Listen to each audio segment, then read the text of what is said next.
to recapitulate, we showed that there is this algebra of the Jij equal to I epsilon ijk jk, where if j are equal to I times Li, then we have SO3 group and 3 by 3 matrices. And if, see, Ji, now we will pretend as if Ji can be either of the two. If Ji are equal to 1/2 times the tau I or Pauli matrices, then this serves as SU2 algebra.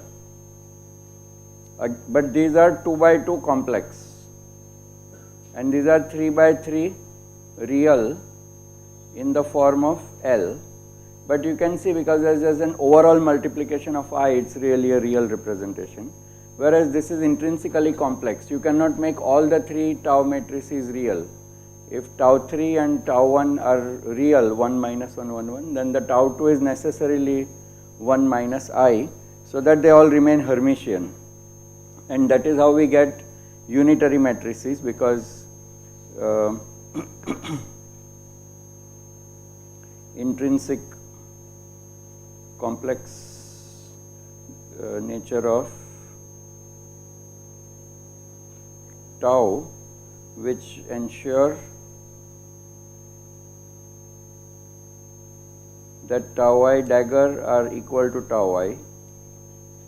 If you somehow try to make tau 2 matrix real by pulling out an I from it, you can have all 3 real, but then you will have this I will get messed up, okay, and they will not remain all Hermitian. But only if you do the standard choice, these are Hermitian, and gives obvious unitary matrix.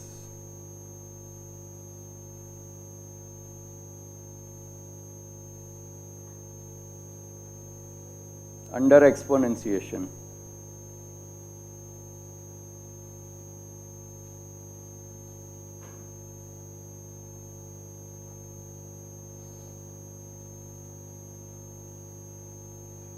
So when you exponentiate a Hermitian matrix with an I in front of it, you automatically get a unitary matrix. So that ensures all that, and so that is a good convention to use and is the standard one.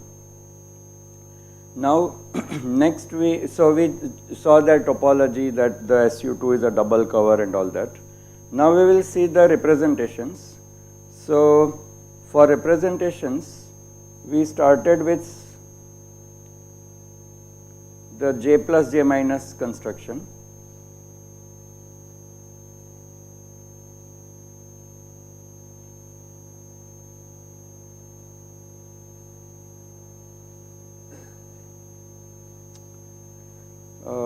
And who remembers this? Is equal to plus minus, so sorry, J plus J minus is just 2 times Jz, I think, but the sign is, I hope, correct. We can do a little rough work on this side. So Jx plus Ijy comma Jx minus Ijy, right, will have Jx, so minus I times Jx Jy and plus the other one, and that is Jx Jy is equal to Ijz. So with this it gives plus Jz. So this is just equal to 2 times Jz, and we had that J plus Jz acting on J plus minus. I am calling acting on because actually if you write it in this order, Jz, J plus minus, then it's easy to see what happens to the state. I'll show it again. So this I think we found to be equal to plus minus J plus minus, and as a result we find that Thus, if Jz acting on M is equal to M times Jz, so we choose the basis to be eigenvalues of Jz, then what happens with application of J plus or minus on M? So suppose M is an eigenstate of this Jz. So if we apply J plus minus to one of these eigenvalues of J3 and then check again what it has done to the eigenvalue. So we query what is the effect of Jz if I take an old eigenvalue but hit it with J plus minus. Then we can rewrite this as equal to Jz J plus minus minus J plus minus Jz and plus J plus minus Jz acting on M, but that becomes equal to, so this is just adding and subtracting, and that becomes equal to the commutator Jz J plus minus and plus J plus minus acting on Jz M, but that is just M times M. So I should write like this first, and then that becomes, because Jz commutator is this plus minus Jz, that becomes equal to plus minus J plus minus, and M I have to put here, thank you, and plus J plus minus times M on M. So I get back M plus minus 1 plus M J plus minus M. So the eigenvalue M is augmented or reduced by 1 by application of this J plus minus. Now to prove the next things, we need to use some tricks, and the trick is that if you take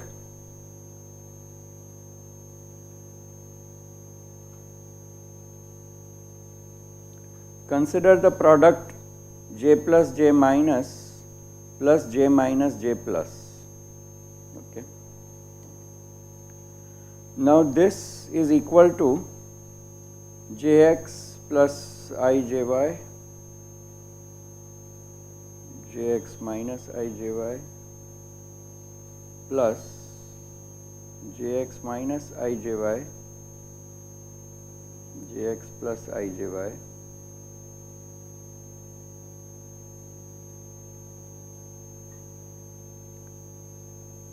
so it becomes equal to Jx squared, then here it becomes equal to plus Jy squared, and then we get a cross term which is equal to I times Jy Jx minus Jx Jy.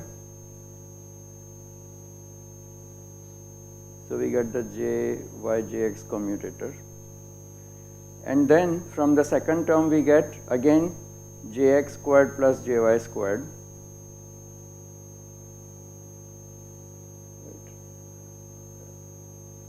But this time we get minus I times the Jy Jx commutator.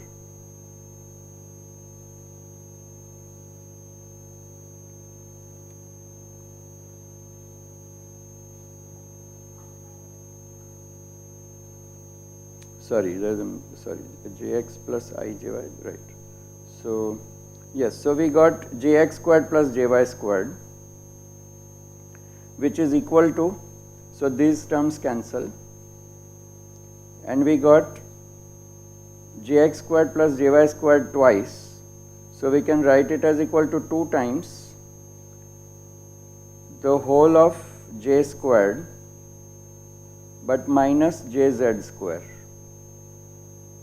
because Jx square plus Jy square plus Jz square and minus Jz square. So that this 2 times Jx square plus Jy square is just 2 times this. But now we know that j square commutes with all the jx, jy and jz.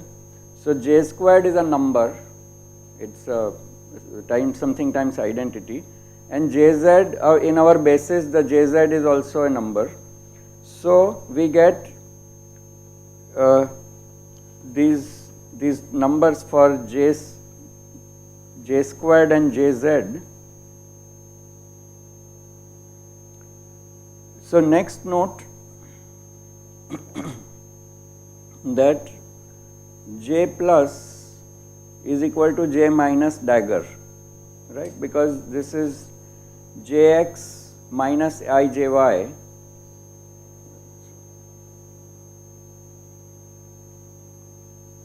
J minus is jx minus ijy.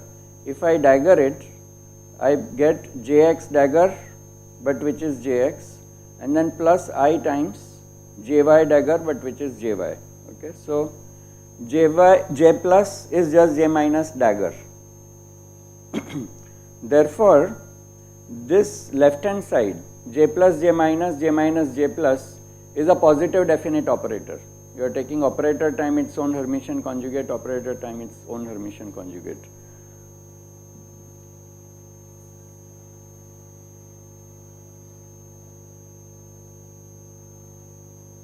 Is of the form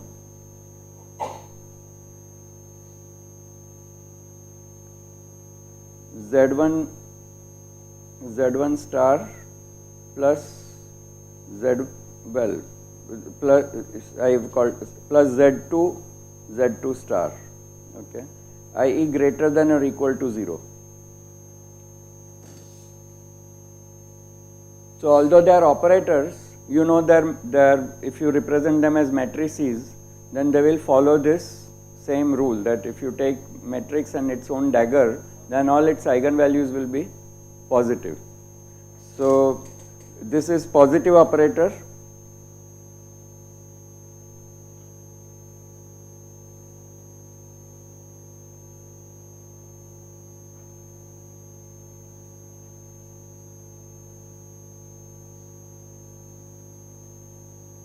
In the sense that all its eigenvalues are positive. They are positive definite.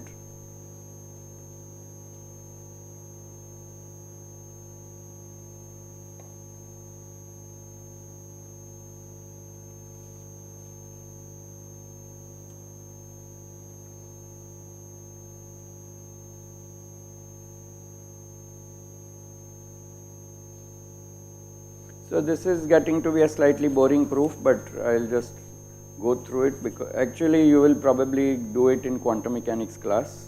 I was about to skip it last time, but then I thought I may as well finish the argument.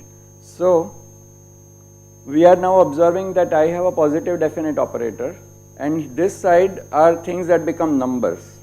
Thus on any state M,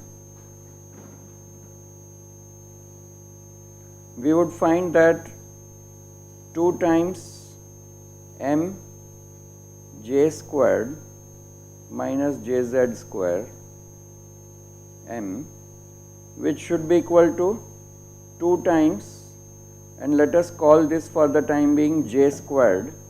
I think we'll just call it j squared, where it is some number, j square minus m square. And then there is basically mm, so it is the norm of a state M, and this is equal to m j plus j minus j minus j plus m, but which must be greater than or equal to 0, because this is just calculating the expectation value of this positive definite operator. So it means that j squared, without any arrow, I have not put any arrow, because that is now it has become a number, the vectorial operator. Anyway, it was vector in the sense of having jx squared plus jy squared plus jz square. All the squared operators become numbers, so the whole number we are generically calling j squared minus m squared is greater than or equal to 0. Now we had seen, so this is a sort of long-winded proof and you have to spend some time reading it again. Now we had already proved that these m are raised and lowered by plus or minus 1, our first statement here. But we also learned that the j square, which is a fixed number, it doesn't change with m because it commutes with all the operators, so it is just something times identity. So j square is a fixed number for all the states related by j plus j minus. So m cannot increase indefinitely, and this was our proof that you cannot, there is an upper bound on how much m can go. So our claim now is that m goes to m plus minus 1 but cannot do so indefinitely under j plus minus, okay, goes to m plus minus but cannot do so indefinitely.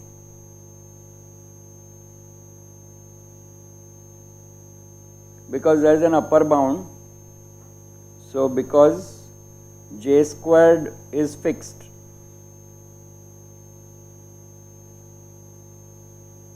for all such states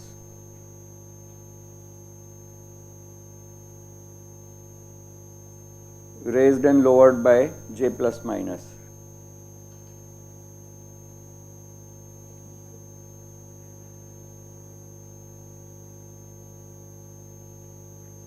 And we learned that j square minus m squared is greater than or equal to 0.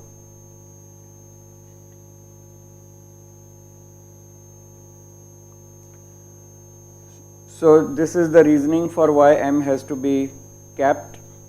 So thus there must be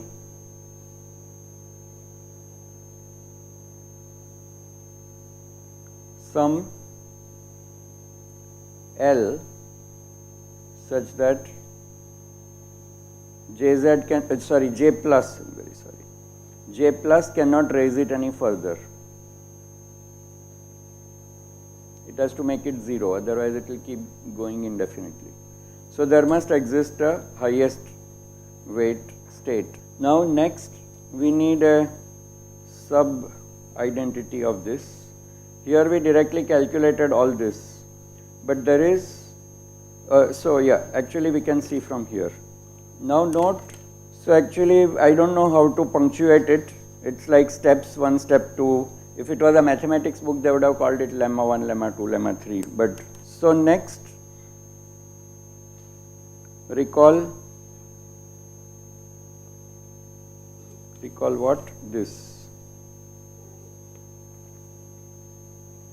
J plus J minus multiplied out was giving this, and we added to it J minus J plus, which we separately calculated.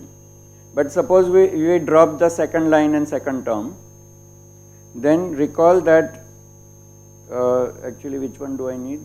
I need J minus J plus. So look at, actually drop the first term and first line and look at the second one. Recall J minus J plus is equal to this second line,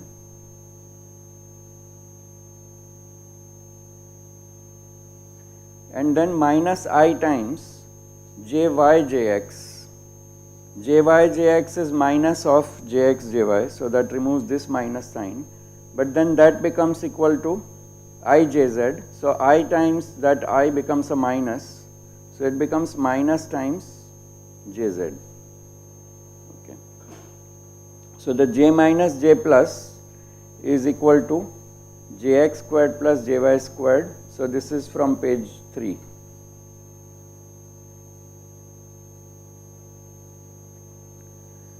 Now we go back to this statement and see that thus 0 equal to, J plus on L is equal to 0, but I can now hit it with a J minus in front and nothing will change, right, because J plus L was 0, so I multiply by j minus on the left, it is still 0, but then that is equal to this, and this is equal to what? My j squared and minus jz square minus jz.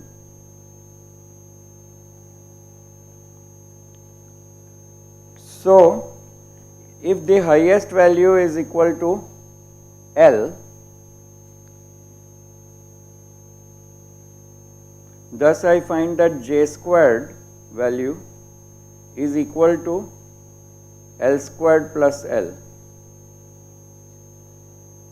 because L is the eigenvalue of Z.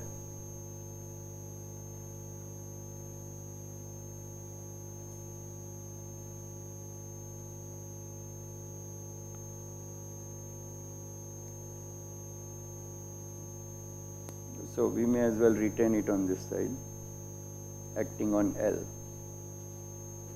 So j minus j plus acting on L is same as the combined operator j squared minus the known operators acting on L, but these have eigenvalue L on the state L. Whatever L is, we don't know it right now, it is whatever the highest value of M is.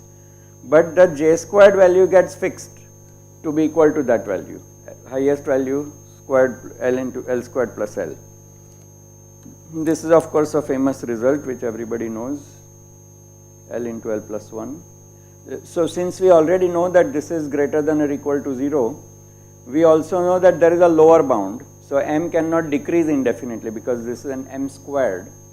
So M cannot be going negative indefinitely. So there is some lower bound also. So continuing, if the lowest eigenvalue of Jz is L prime something else, then we know that J minus L prime must be equal to 0. But that implies that J plus J minus on L prime equal to 0 equal to, and now we play the same trick. Instead of writing here on the highest weight we have to apply J plus to get 0, on the lowest weight or lowest eigenvalue we have to apply the J minus and then J plus. So we look back and find out what was J plus J minus, only that sign changes of this sign. So it becomes equal to J x squared plus, okay, one step, Jx squared plus Jy squared, but plus Jz on L prime. So that is equal to J squared minus Jz square, but plus Jz on L prime, and this is equal to 0. So this implies that J squared, which we already determined was equal to L into L plus 1, is equal to minus L prime squared plus L prime. So replacing these operators by their eigenvalue on L prime. That means that L prime must be equal to minus L. So the only way this will be satisfied if this is true, right. So we have transferred it to this side. Thank you. So this 0 equal to this, therefore J square on this equal to L prime square minus L prime, right. Yeah. So this means that L prime is equal to minus, so we get L into L plus 1 is same as equal to L prime into L prime minus 1, and this quadratic will be solved only by L prime equal to minus L. So we get the famous result that the lowest value of mz will simply be equal to minus of the highest value. So these are all the famous results, and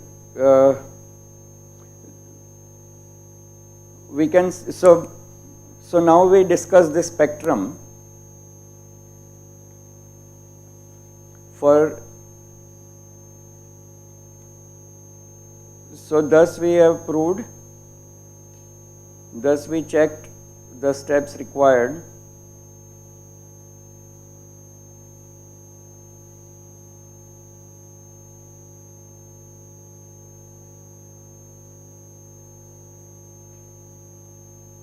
to show that the spectrum of eigenvalues. So I am using deliberately this word spectrum of eigenvalues because that is what they are called. In all the advanced Hilbert space theory also, the eigenvalues is called eigenvalue of spectrums. If you have ever seen a spectrograph, the way it splits out the spectral lines, it's like spectrum that goes on forever. So these we have checked to show that either you have half integer eigenvalues or integer eigenvalues. For L,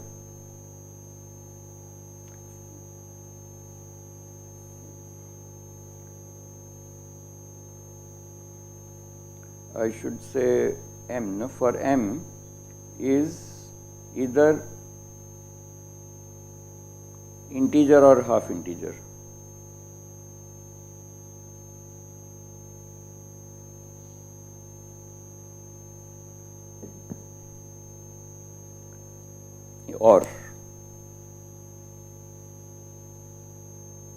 Or half integer. Some comment I wanted to make here.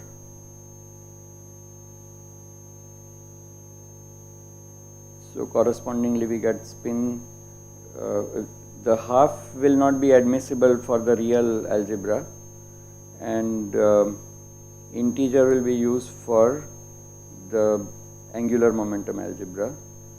But there is one more comment I wanted to make.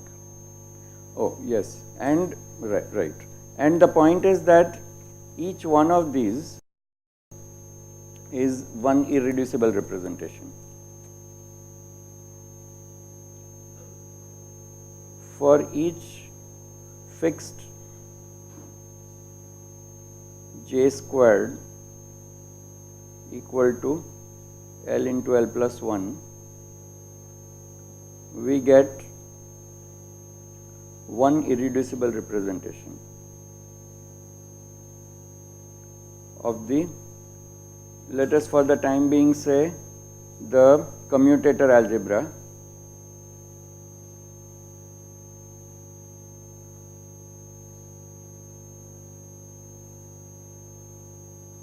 of j's, ji, but because the group itself is obtained as exponentiation of ji, this multiplet will also work as the irreducible representation of the group.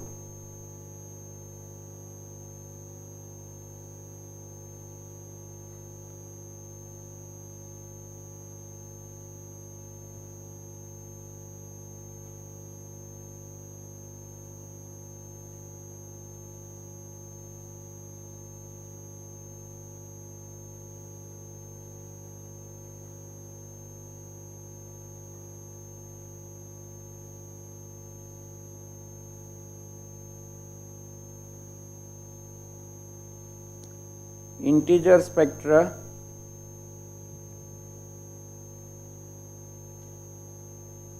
for SO3 and both integer and half integer for SU2.